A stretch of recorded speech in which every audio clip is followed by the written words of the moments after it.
usarlo. Y vemos que también hay personas que llevaban porque tenían una necesidad de que les sane un enfermo, un familiar.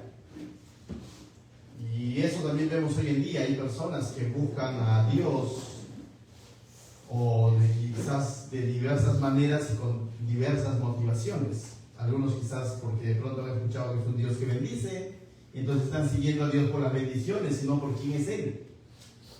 Y ponernos a pensar, en un principio puede ser así, pero mientras voy conociendo más a Dios, yo no puedo seguir buscando a Dios solo por sus bendiciones.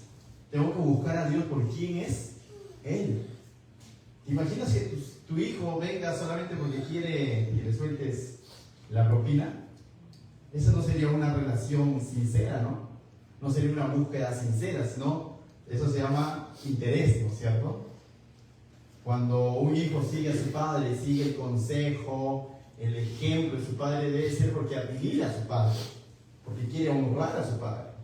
De la misma manera, si nosotros seguimos a Dios, buscamos a Dios a través de diversas maneras en la iglesia, a través de la lectura, del congregarme, de la oración, que sea porque queremos conocer más a ese Dios y porque ya hemos conocido de su amor. De lo contrario va a ser religiosidad, mis hermanos.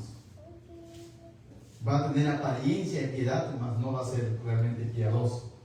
Que recuerda, el verdadero corazón adorador de servicio y de entrega a Dios, solo Dios lo puede notar. Nosotros somos limitados, hasta podríamos equivocarnos. Y decir, pero no andaba con su Biblia. ¿Escucha eso? ¿Pero acaso no iba a la iglesia? Sí, pero no sabemos si realmente esa persona había nacido de nuevo o no. No sabemos si esa persona realmente consideró a Dios en serio o no. O lo estaba considerando, no sé. ¿Por qué digo todo esto? Porque de eso trata el libro. Los primeros 3 capítulos de que nos ha hablado nos ha mostrado lo que Dios ha hecho por nosotros.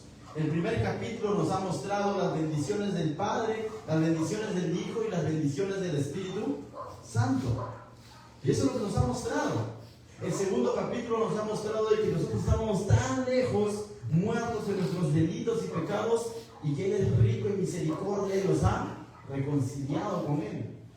Y en ese capítulo encontramos el versículo más conocido quizás, porque por gracia sois salvos por medio de la fe.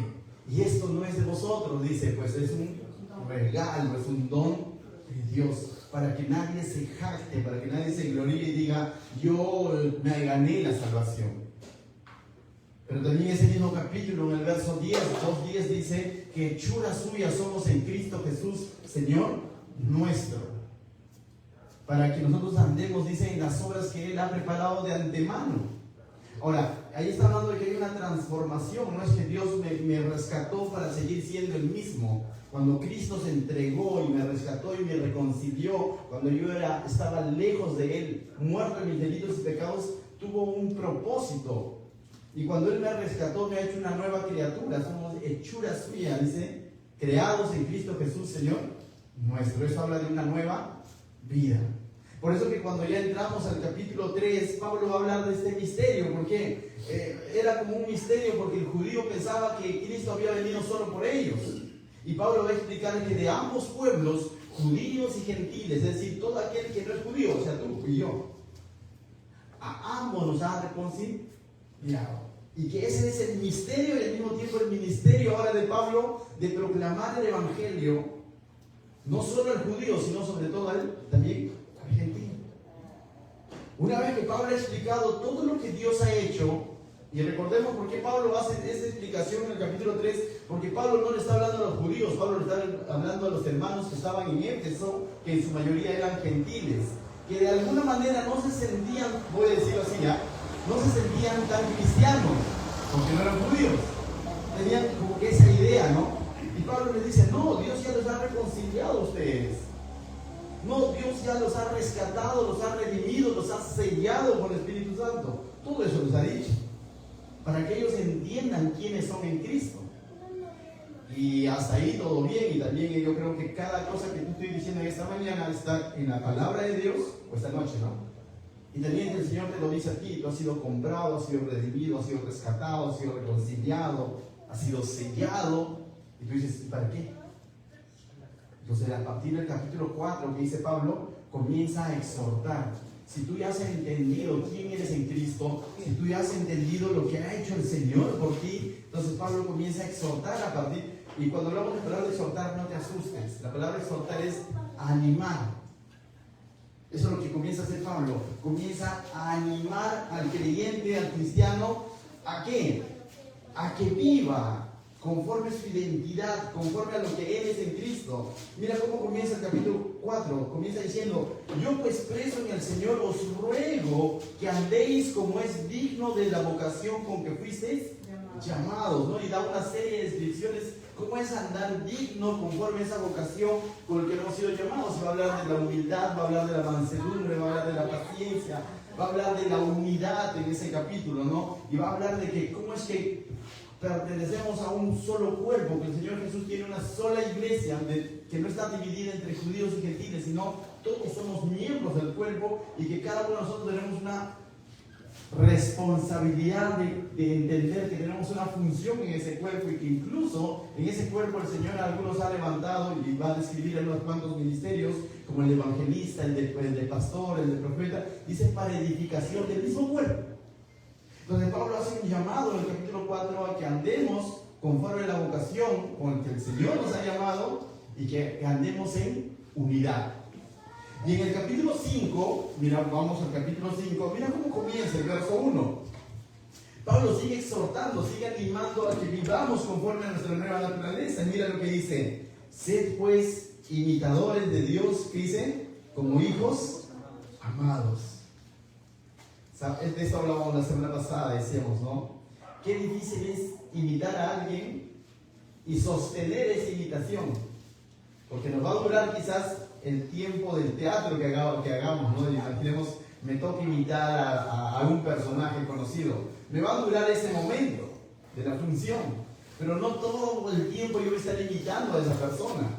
Esa es una imitación forzada, ¿no? Que por lo general lo realizan los actores, ¿no? Los actores de cine, de teatro, realizan una imitación, de alguna manera falsean un personaje, ¿no? Tienes que hacer de enojón, haces de enojón. Tienes que imitar al presidente, haces de presidente, ¿no? Tienes que imitar a un general, haces de general. Pero eso no toda la vida tú andas como general, ¿me puedes entender? Entonces eso es una imitación de alguna manera forzada, ¿no? Pero Pablo no nos está llamando a tener ese tipo de imitación. Pablo nos está llamando a tener un tipo de imitación natural, sostenida.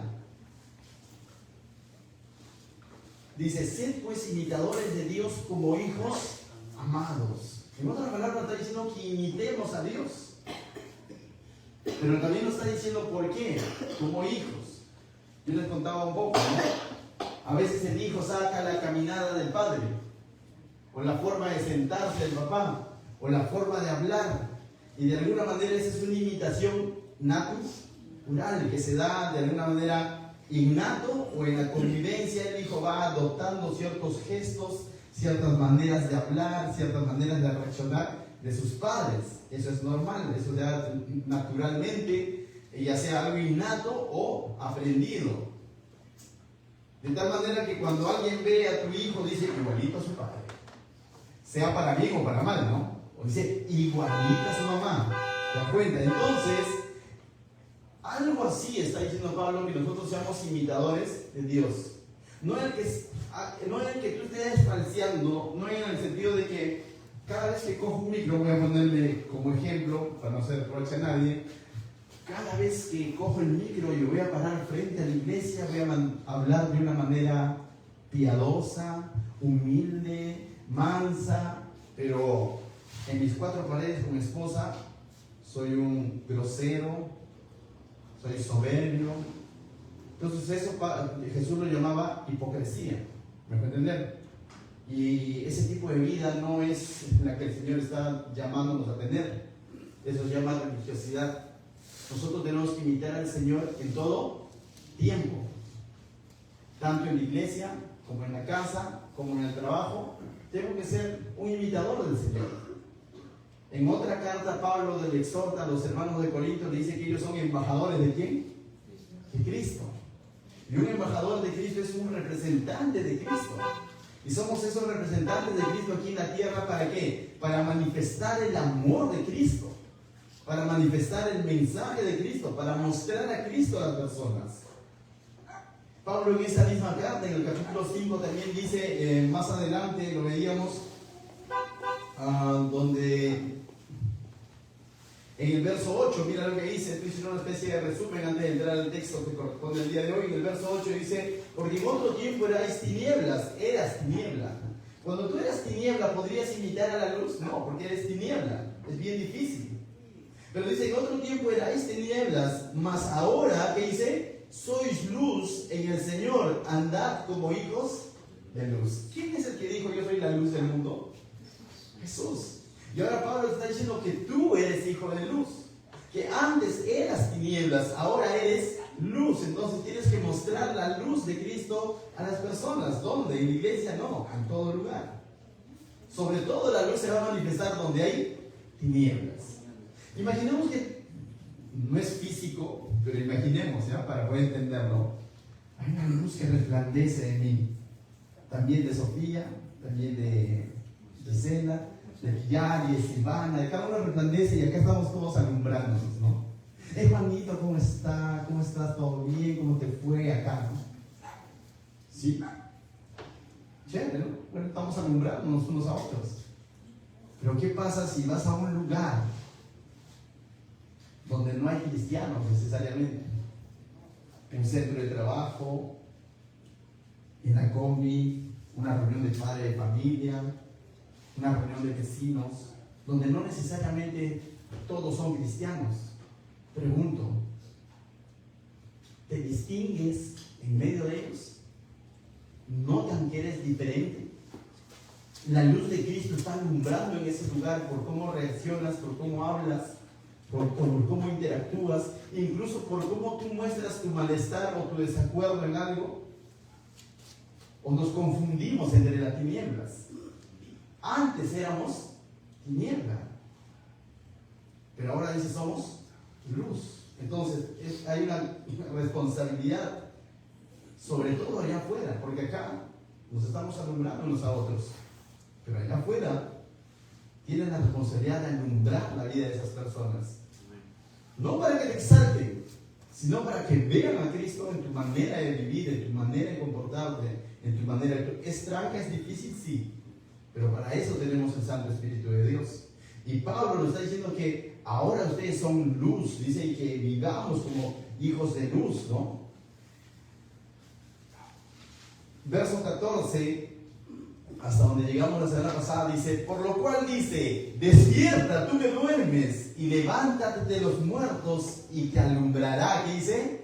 Cristo. Y Pablo lógicamente está recitando de alguna manera.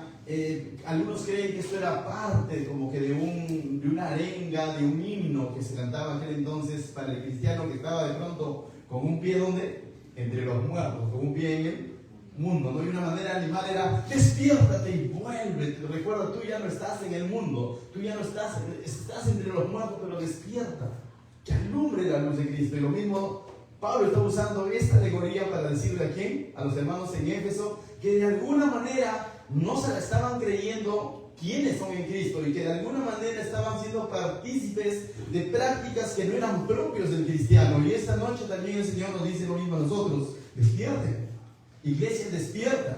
Y no solo nosotros, a todo aquel que de pronto va a escuchar este mensaje y es cristiano, porque este mensaje es para cristianos. Y el Señor le dice: anda como hijo de luz, le dice al cristiano.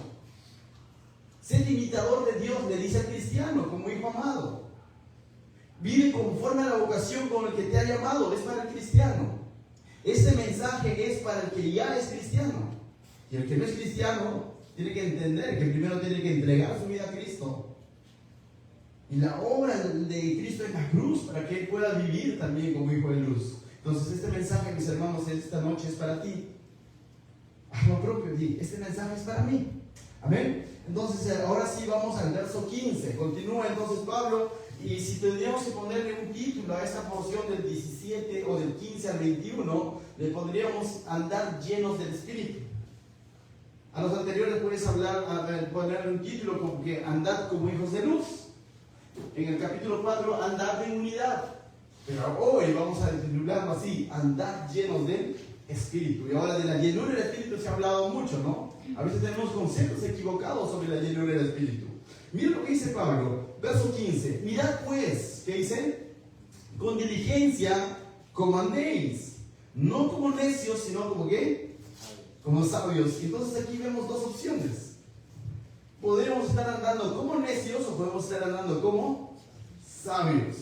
¿Ya? Entonces Pablo está diciendo, andad pues con diligencia. La palabra diligencia es con cuidado. Con mucho cuidado, con mucha responsabilidad. El cristiano tiene una responsabilidad. Una vez que el cristiano ha comprendido la gracia de Dios en su vida, el amor de Dios en su vida, hay una responsabilidad, mis hermanos. Es vivir conforme a esa gracia, es valorando esa gracia. Cuando el cristiano piensa o ha recibido una mala explicación o un mal concepto sobre la gracia, muchas veces lo convierte en libertinaje, porque dice que Cristo lo ha hecho todo en la cruz y no hay nada que yo vaya a hacer. Y Él lo hizo todo, ¿es cierto? Cristo lo hizo todo. ¿Hay algo que yo pueda hacer para perder mi salvación? No, no hay nada. Cristo lo hizo todo, porque la salvación es por gracia. Entonces, como donde abundó el pecado, sobreabundó la gracia, seguiré pecando para que siga sobreabundando la gracia. Pablo dijo en su carta a los Romanos, de ninguna manera. No es la idea. El hecho que Dios nos regale la salvación y que Él haya pagado por nuestro pecado, no es carta libre para decir entonces peca nada más, no hay problema, hermano, porque estamos viviendo bajo la gracia. Porque Él es tan legalista. Bebe, toma, pachanga, no hay problema. Igual Dios es un Dios de amor, igual me va a perdonar. Eso es malentender la gracia. El autor de los Hebreos dice que debemos de valorar o guardar la salvación. Esa palabra guardar no es porque lo vas a perder, es de que debemos de atesorar, guardar. Ya, este es el aro con el que con tu madre nos casamos, lo vas a guardar. Y ya le imagino, ¿cómo lo guardaría? Ya tu papá viejito va a decir, ¿cómo guardaría yo ese recuerdo? De alguna manera, su obra sería de que lo va a guardar con mucho, lo va a atesorar, ¿no es cierto? Es distinto a guardar un boleto de pasaje, ¿no? ¿Has subido alguna vez al bus y te da un boleto de pasaje y más allá a 2 cuadras te dicen boletos, boletos, boletos y le echas la culpa al otro? ¿Por qué lo guardaste? ¿No sabes dónde lo guardamos? Ese es otro guardar. ¿Amén? Entonces, la palabra guardar es atesorar. De la misma manera, ahora Pablo nos dice, mirad pues con diligencia cómo andéis. El cristiano tiene que tener mucho cuidado, tiene una responsabilidad cómo nos conducimos, no en la iglesia, sino en todo lugar, en la iglesia y fuera de la iglesia. Si yo no soy cuidadoso de cómo estoy andando en las cosas del Señor, entonces podría estar comportándome como necio.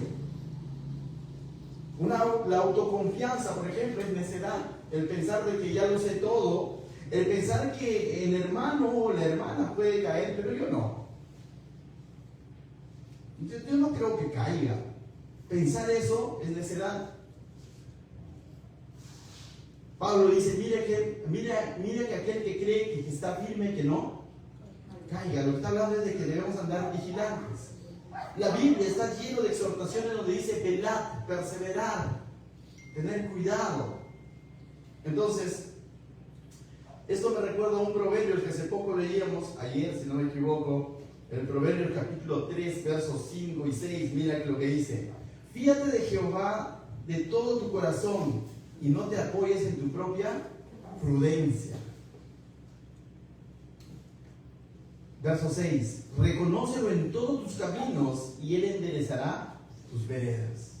Mis hermanos, la autoconfianza, el creer que lo sabemos o el creer que nosotros no cometemos errores, pero sí el otro, pues es peligroso. Todos los días debemos de encomendar nuestra vida a Dios, todos los días debemos de estar depositando nuestra confianza en Dios y no en nosotros mismos. Cuando de pronto viene esa necedad, en el que deposito mi confianza en mis fuerzas, en mi intelecto, en mi talento, en mi inteligencia, o no sé, en mi, voy a decirlo así, como en mi experiencia, ¿no? Ten cuidado. Dice, fíate de Jehová de todo tu corazón y no te apoyes en tu propia prudencia. Amén. Si tienes duda en cuanto a algo, pide consejo a Dios. Ve a la palabra de Dios. El Señor responde. No creas que lo sabes todo.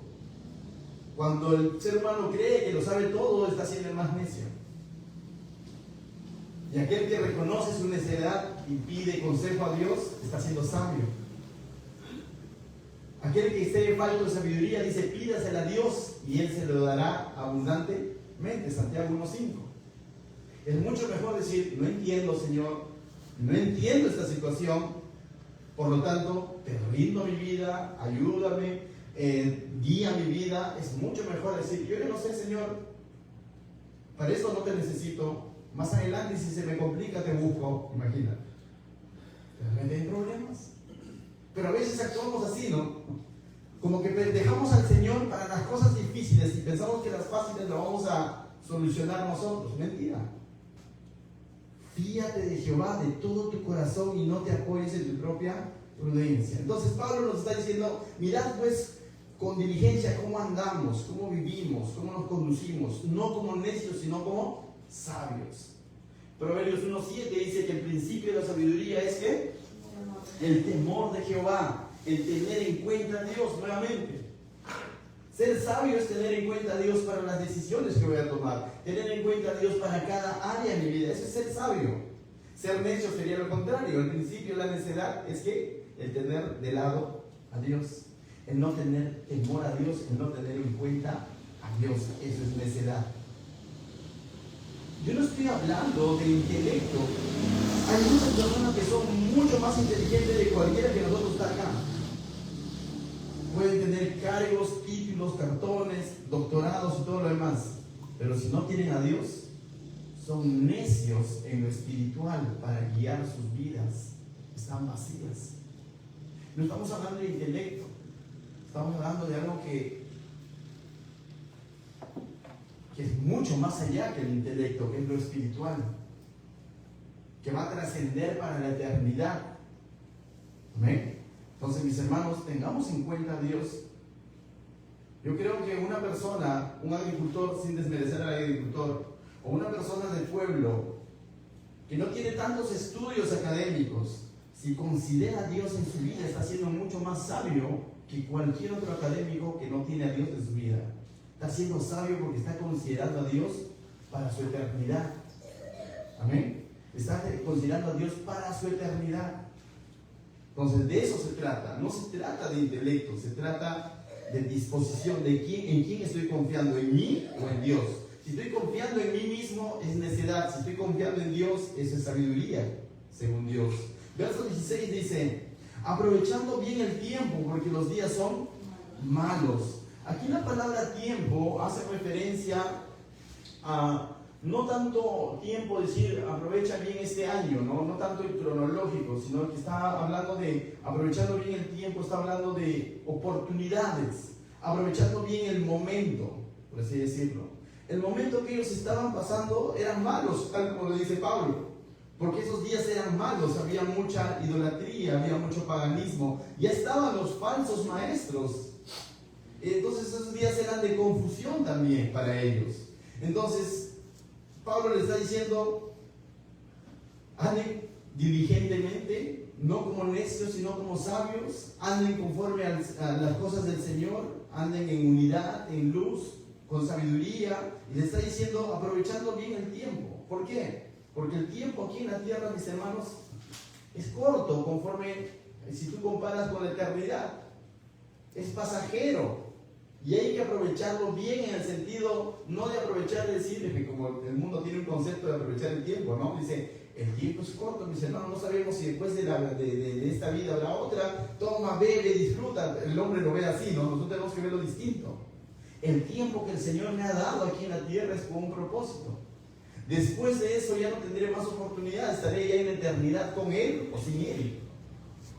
Ya no hay nada que yo pueda hacer para determinar mi eternidad, pero estando aquí, si yo le rindo mi vida a Cristo, y si yo soy obediente también a su llamado, puedo ser un instrumento para Él, para que otros también vengan a Cristo. Porque los días son malos. Pregunto, los días en los tiempos de Éfeso, en el que Pablo está escribiendo esta carta, aproximadamente en el año 60 después de Cristo, ¿solo aquel entonces los días eran malos? ¿Hoy en día los días siguen siendo malos? Siguen siendo malos. ¿Cuánta mentira hay en este mundo? ¿Cuánta inmoralidad sigue habiendo en este mundo? ¿Cuánta maldad sigue habiendo en este mundo? ¿Cuánta confusión se está enseñando en los colegios hoy en día? ¿Cuántas ideologías hay hoy en día en este mundo? Los días siguen siendo igual de malos o peor quizás. Y el Señor te diría, aprovecha bien el tiempo. Mira en qué estás invirtiendo tu tiempo. Es triste ver cuando el cristiano está afanado en distintas cosas, menos en lo que realmente importa para Dios. Es triste, y a veces la iglesia también podría caer en eso, o como cristianos podríamos caer en eso, en estar ocupados y afanados en mil cosas, pero no en lo que realmente el Señor nos ha mandado a hacer. Lo digo como iglesia y también como cristianos. El Señor nos ha dado una gran comisión, porque la gran misión ya lo cumplió Él. ¿Dónde? En la cruz. Y ahora nos ha dado la gran comisión para nosotros predicar la misión que Él hizo aquí en la tierra, la misión que Él cumplió aquí en la tierra. La misión que Él cumplió aquí en la tierra fue salvar a la humanidad. Y nosotros tenemos esa gran comisión de proclamar esa noticia de diversas maneras. Y una manera es con tu testimonio, con tu conducta, con tu vida transformada. Pero si nosotros no vivimos diligentemente, no vivimos sabiamente, no caminamos como hijos de luz, no imitamos al Señor, entonces no estamos aprovechando bien el tiempo. Diría alguien entonces que el Señor nos recoja de una vez, porque no estoy cumpliendo mi función, no va a ser que me pierda. Amén. Entonces el verso 17 dice, porque los días son malos. El verso 17 dice, por tanto, dice, ¿no? No seáis, ¿qué dice? Insensatos, sino entendidos de cuál sea la voluntad del Señor. Es similar al verso anterior. Está haciendo una comparación entre el entendido y el insensato. El insensato no es el que no comprende, es el que, habiendo escuchado, no lo quiere comprender. Ese es un insensato. Habiendo escuchado, conociendo la verdad, está viviendo en la mentira. Conociendo la luz, está viviendo en la oscuridad. Ese es el insensatez. Algunos me llaman terco. Y a veces somos así, ¿no? Conocemos lo bueno y lo malo. Sin Cristo, bueno, pues estábamos siendo esclavos de nuestros delitos y pecados. Y bueno, vivíamos ciegos, como dice, ¿no? Estábamos cegados. Pero ahora en Cristo ya ese velo de la mentira ha sido sacada y ahora nosotros podemos diferenciar entre lo bueno y lo malo, entre lo que agrada a Dios y lo que no agrada a Dios, entre lo carnal y lo espiritual. Y si yo, conociendo lo espiritual, conociendo la voluntad de Dios en mi vida, quiero seguir viviendo como este mundo vive, entonces eso es insensatez, eso es terquedad. Y mayor responsabilidad tendría, porque ya habiendo conocido la palabra, estoy haciendo todo aquello que no agrada a mi Dios. Pero ay, cuando me pasa algo grave, vengo y me arrodillo ante mi Dios y le pido nuevamente. Y así no es. Eso habla de inmadurez e insensatez. Dice, si no entendidos de cuál sea la voluntad del Señor. También me recuerda a este proverbio, capítulo 3, verso 7. También lo leíamos el día de ayer, justo con Sofía y nuestros hijos. Estamos leyendo, bueno, Sofía lo lee, nosotros escuchamos. Un capítulo al día lo estamos leyendo cada vez que vamos en el carro, ¿no? Y dice en Proverbios capítulo 3, verso 7, dice, no seáis, ¿qué dice? Sabios en tu propia opinión. Teme a Jehová y apártate del mal. Dice que no seamos sabios en nuestra propia opinión. Vuelvo a repetir nuevamente, creemos que ya lo sabemos todo. No, dice, teme a Dios, honra a Dios, dale su lugar a Dios y apártate del mal. Darle su lugar a Dios es decirle, Señor, ¿cuál es tu voluntad en cuanto a este asunto? Señor, ¿qué es lo que tú quieres en cuanto a esta situación? Es considerar a Dios. tal como está diciendo Pablo en el verso 17. Por tanto, no seáis tercos, no seáis insensatos, sino entendidos de cuál sea la voluntad del Señor. Y ese debe ser nuestro anhelo. Señor, esto que voy a hacer, ¿está de acuerdo a tu voluntad? Señor, esto que me están proponiendo hacer, ¿está de acuerdo a tu voluntad? Señor, este negocio que se me está presentando, ¿está de acuerdo a tu voluntad? Señor, este nuevo trabajo, ¿está de acuerdo a tu voluntad? Esta propuesta, esta reunión, no sé, ponle lo que tengas que ponerle, pero siempre el filtro debe ser, Señor, ¿está de acuerdo a tu voluntad? O quizás es mi querer nada más, quizás es mi corazonada, quizás es lo que yo quiero y quiero disfrazarle de espiritualidad. Muchas veces el hombre hace su propia opinión, su propia voluntad, y luego lo quiere disfrazar como que de pronto esa era la voluntad de Dios. Y grave error. Verso 18, mis hermanos. Va a hacer una comparación Pablo. Dice, no os embriaguéis con vino. Aunque ciertamente sabemos que el embriagarse, la borrachera, el Señor lo condena, no le agrada, es pecado, pero no necesariamente Él está hablando de eso aquí. Él está hablando de que nuestra conducta, nuestra manera de vivir tiene que ser considerándolo a Él, ¿no? De que demos testimonio donde vayamos, que seamos imitadores de Él. Pero lo que está haciendo es una comparación entre, dice, no embriaguéis con vino, en lo cual hay que dice, disolución, antes ser llenos del Espíritu.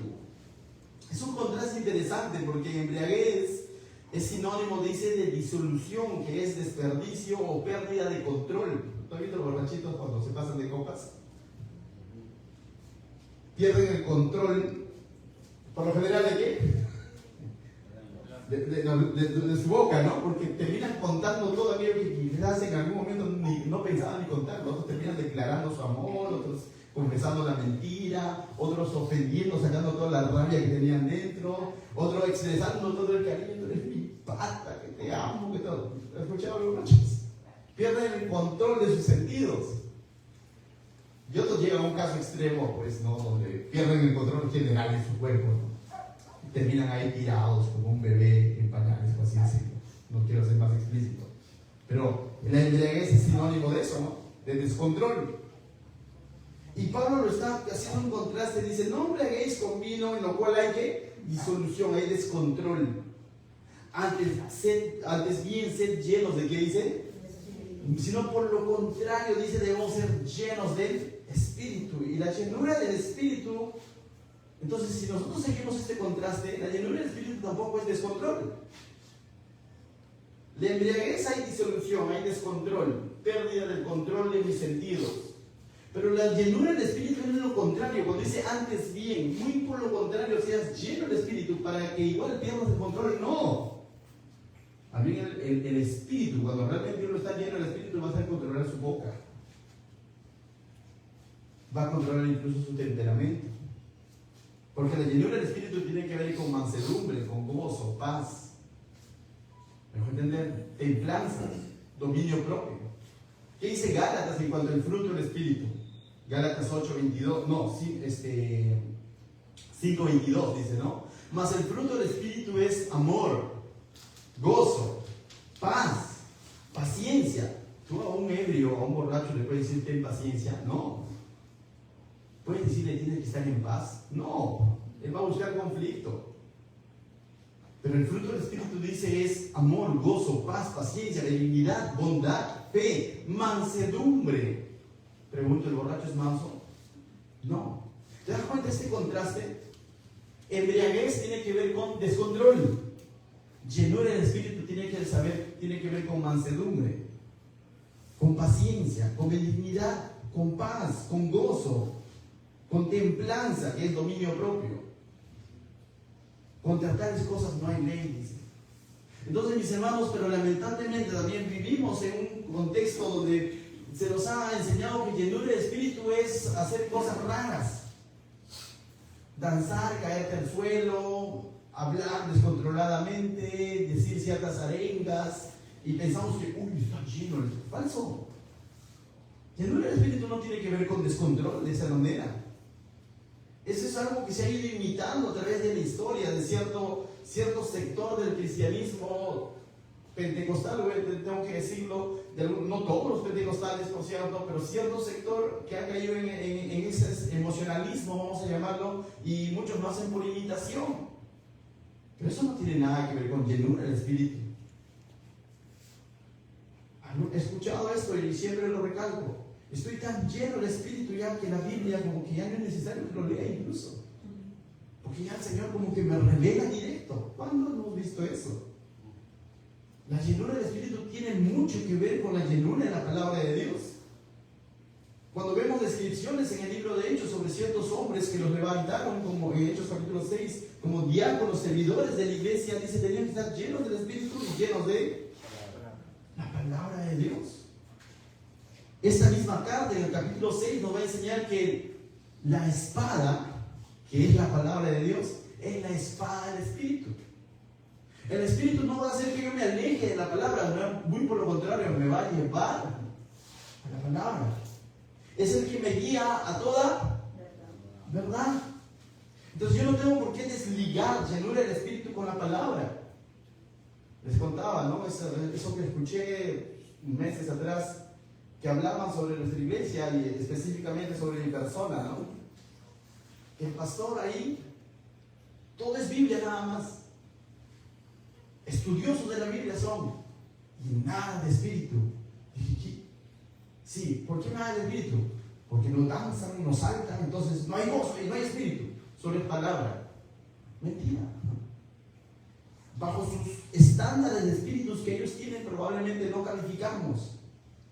Pero bajo los estándares bíblicos, la llenura del Espíritu me lleva a amar, a buscar el consejo de Dios. Amén.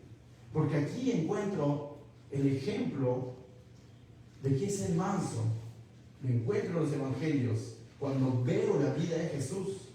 Aquí encuentro el ejemplo de qué es ser humilde cuando veo la vida de Jesús. Amén. Aquí encuentro el ejemplo de perdón, de paciencia, de templanza, de dominio propio.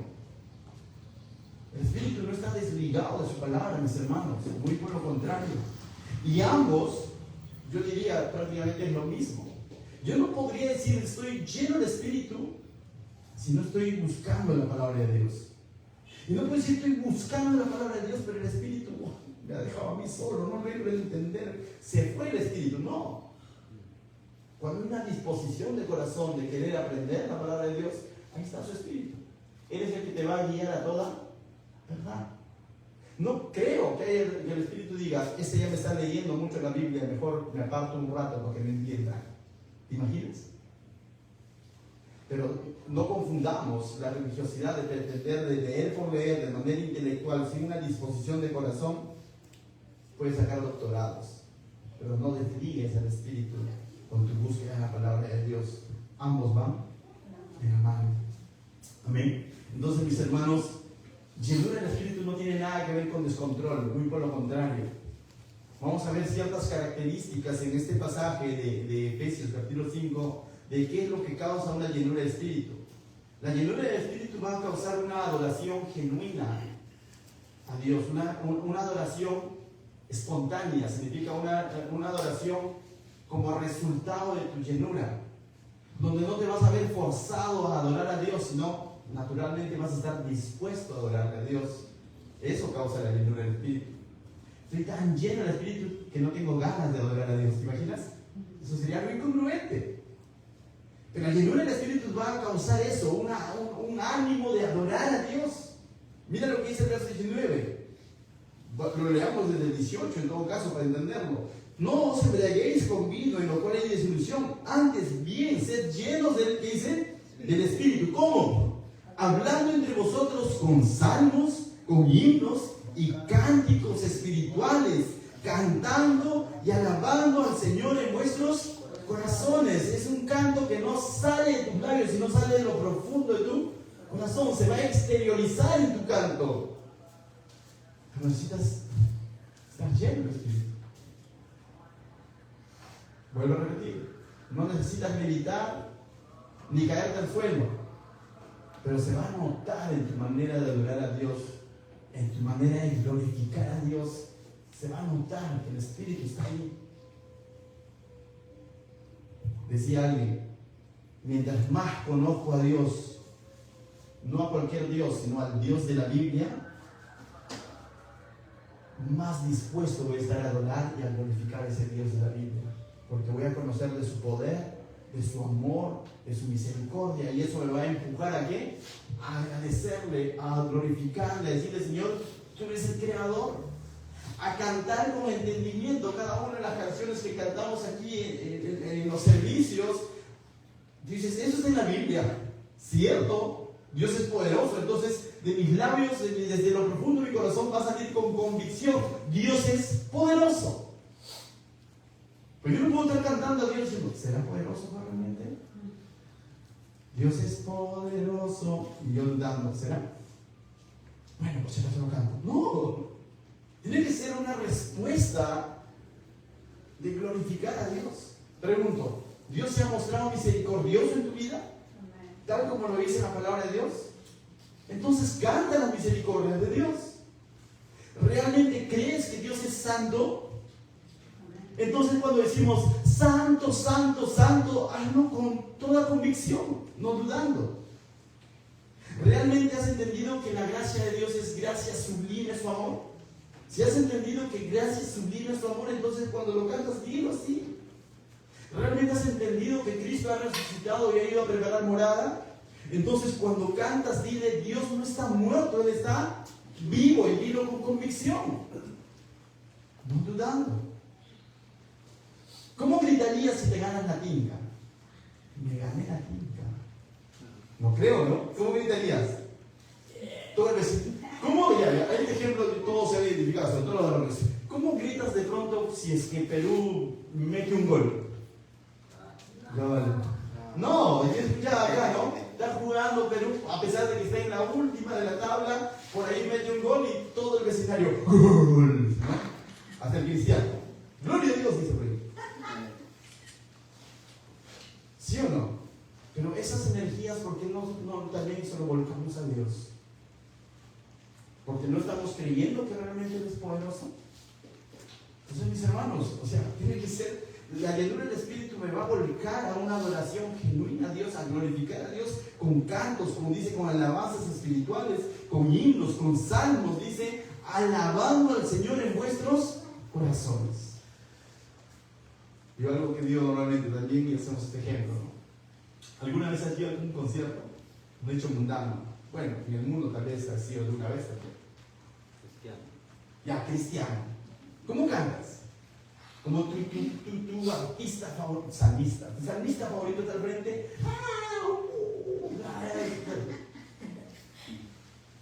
Ese mismo ánimo, ¿por qué no lo vuelves acá? Dios cambió.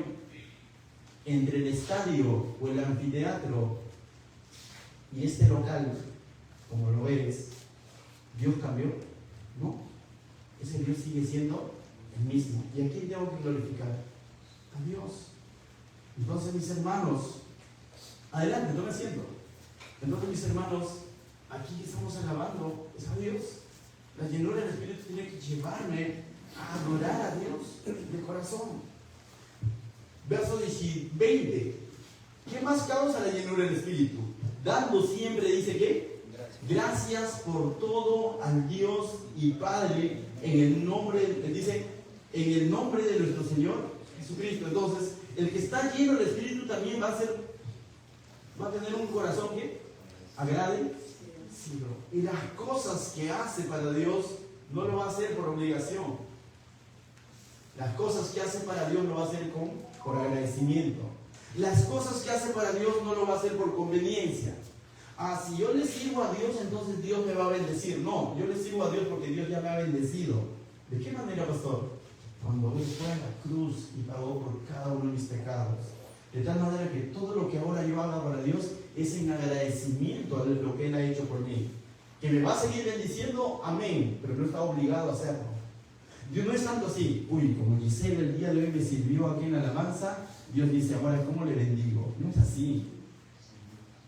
Dios ya nos ha bendecido con toda bendición espiritual en Cristo Jesús, Señor nuestro. De tal manera que todo lo que nosotros hagamos, que sea por agradecimiento a Dios. Y diremos como Pablo: en la abundancia, en la escasez, en lo alto, en lo profundo, en las buenas y en las malas. Nada y nada me apartará del amor de Dios que es en Cristo Jesús, Señor nuestro. Que nada te quite o te robe ese corazón agradecido por Dios. Así las circunstancias sean difíciles, así no esté saliendo bien el trabajo, el negocio, las situaciones que se presentaron, igual, mi hermano, no puede cambiar tu corazón agradecido por Dios. Eso no cambia en nada lo que Él ha hecho en la cruz. Pero a veces nosotros nos guiamos de las circunstancias, ¿no? Como me ha ido bien esta semana, uy, tengo que agradecerle a Dios. Y si no va bien, entonces no voy a la iglesia. Pregunto yo, ¿me tiene que ir bien para entonces yo ser correspondido con Dios? Entonces yo estoy siendo correspondido con Dios porque me va bien. Y si no me va bien, no voy. No lo adoro, no estoy agradecido con Él, no le sirvo.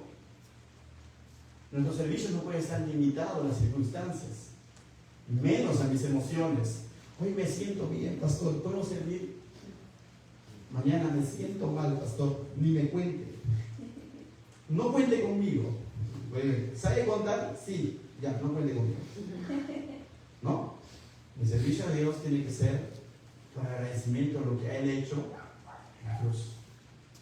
Mi búsqueda de Dios, mi leer la palabra de Dios, mi oración tiene que ser por lo que Él ha hecho en la cruz, no buscando nada a cambio. Cierto, Dios nos dice, pídeme, cierto, pero no le pidas, Señor, si tú me das, entonces yo te serviré. ¿Has escuchado eso? Algunas veces hemos caído en eso, ¿no? Si tú me cumples un poquito más este deseo, un poco más pronto la lámpara, o la Biblia, ¿no? Si tú me cumples este deseo, entonces te prometo que te serviré un año como mujer. Voy a estar ahí parado en la puerta antes que Luis. Imaginas a Dios diciendo, ya te voy a cumplir porque necesitamos una mujer, ya que Luis no. No, yo no lo veo a Dios así, la verdad. O sea, entonces, mis hermanos, fuera de bromas, adoremos a Dios, sirvamos a Dios por quién es Él, por todo lo que Él ha hecho en nuestra vida. Y eso tiene que romper nuestro estado de ánimo. Amén. Finalmente, la llenura del Espíritu también se hace que me lleve, verso 21, que es la puerta para el siguiente mensaje. ¿A qué me lleva la llenura del Espíritu? A someternos unos a otros en el temor de Dios. Es difícil, ¿no? Es difícil esto porque quizás por dos cosas. Uno, por el corazón del hombre, del ser humano, y otro también por un mal entendimiento de esta palabra someternos. Cuando escuchamos la palabra someternos es como que alguien va a estar debajo y alguien va a estar en. Sí, por lo general no me gusta estar debajo, ¿no? Porque nos han enseñado desde niños a sacar el primer puesto, arriba, ¿no? Entonces como que tenemos ese concepto de que si se me someto es cuestión de rangos. Yo no estoy para rebajarme, decimos a veces, ¿no? O sea, no lo dices, pero lo piensas. Entonces tenemos un mal entendimiento del sometimiento. Eso es por un lado. Y por otro lado, que nuestro corazón está así, como con ciertas barreras al sometimiento. Pero Pablo aquí está hablando en un contexto nuevamente de iglesia. Ya ha hablado en el capítulo 4 bastante sobre la unidad, ¿se acuerdan? Que cada uno cumpla su función, que somos miembros del cuerpo de Cristo, de que la cabeza, ¿quién es? ¿Vidal? Si vamos a hablar de rangos, Cristo es la cabeza, todos los demás somos órganos. El corazón no le puede decir al hígado, yo soy más que tú. No, le podría decir, yo tengo otra función, sí. Y el hígado decir, yo tengo otra función. Jamás vamos a ver diciendo Cristo, sí, pero yo amo más el corazón que el hígado. No. Por ambos se entregó en la cruz. Por el hígado y por el corazón. Ambos en dignidad son valiosos para el Señor. Porque por ambos, a ambos los ha rescatado, a ambos los ha redimido. Amén. Para aclarar. Pero en función somos diferentes.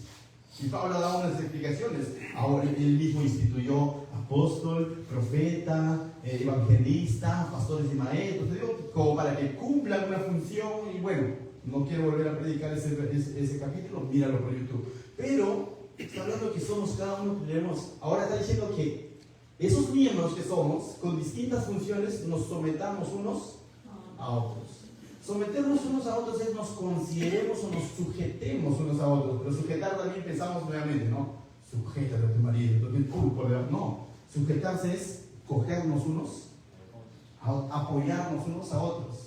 Soportarnos, no de soportar, ay, tengo que soportarlo, no, de soporte, de apoyarnos, de jalarnos unos, a entender que somos miembros de un cuerpo, a quitar ese pensamiento individualista que a veces tiene el ser humano, que todo jala para su caño. No, tengo que considerar al prójimo. Entonces está hablando de ese tipo de sometimiento en el sentido de apoyarnos unos a otros, crecer todos juntos, cumpliendo nuestra función. Y eso requiere, ¿sabes qué? Humildad, mansedumbre. Porque el otro con el que te vas a sujetar no necesariamente tiene tu personalidad, no necesariamente tiene tu temperamento, no necesariamente va a cumplir su función como debería de cumplirlo, pero ¿sabes ante quién tiene que rendir cuentas? Ante la cabeza. Y nosotros somos llamados ¿a qué?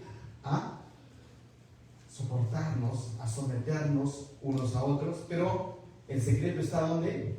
En el temor de Dios. Esto no va a ser posible si no es en el temor de Dios. En el temor de Dios es honrando a Dios, teniendo en cuenta a Dios. Cuando tú tienes en cuenta a Dios, entonces esto se te va a ser más fácil. Y esto es una puerta para poder hablar luego más. Pablo va a ser más explícitos cómo es este someteos unos a otros en el matrimonio. Va a hablar del esclavo y su amo también. Va a hablar de los hijos y sus padres también. Va a hacer explicaciones más específicas de sujetarse o de corresponderse uno al otro o de honrar el uno al otro. Pero en este contexto de iglesia dice que nos debemos de someter unos a otros. Pero esto va a ser posible que en el temor de Dios, teniendo en cuenta a Dios. ¿Quién es el que te lo pide? No ese otro. El que te lo pide es el Señor. Y me voy a adelantar rapidísimo. ¿Quién es el que le pide al marido amar a su mujer? No es la mujer. No le dice, ámame. Aunque a veces le dicen, pero bueno. Pero ante quién tiene la responsabilidad? Dice, en el Señor. ¿Quién es el que le pide a la mujer que se sujete a su marido? Aunque a veces el marido dice, sujétate. Pero el que le pide, ¿sabes quién es? El Señor. Entonces la responsabilidad también como hermanos de iglesia de someternos unos a otros, de tener esa actitud de sometimiento unos a otros, finalmente vamos a rendir cuentas ¿a quién? A Dios. No me interesa lo que me ha dicho el pastor. Bueno, es con el Señor. Tú puedes llevar un consejo, Gisela puede traer un consejo a Sofía. Y Sofía puede decir, ¿qué se crió Gisela? Pero si el consejo ha venido de parte de Dios, ella tiene que tener en el temor de Dios, tiene que aceptar ese consejo. Y Gisela tiene que tener cuidado que el consejo que está llevando también lo está haciendo en el temor de Dios. No lo está haciendo porque se le parece. Y así, mis hermanos, tú vas a ser usado para pulir a tu hermano. Ahí encuentra sentido el congregarse. Hierro con hierro se agusan, se afinan, se liman. Así el rostro del amigo con el amigo. Es un proverbio, no sé cuál de ellos, pero está en la Biblia, te lo aseguro. Entonces en la iglesia, para eso está. Para animarnos unos a otros, para exhortarnos unos a otros, para edificarnos unos a otros. Tanto el que aconseja como el que recibe el consejo tiene que hacerlo en el temor del Señor. El último filtro es Dios. El que aconsejó tiene que decir, yo cumplí, porque eso es lo que el Señor puso en mi corazón, y rendiré cuentas a Dios por lo que yo dije. Y el que escuchó también tiene que entenderlo así. Lo que me han dicho, wow, no me gusta que me lo haya dicho el Sena, pero viene del Señor, lo tengo que hacer. ¿Amén? Sometados unos a otros. ¿Qué tal si nos ponemos de pie ahí en los lugares y le damos gracias a Dios por su palabra?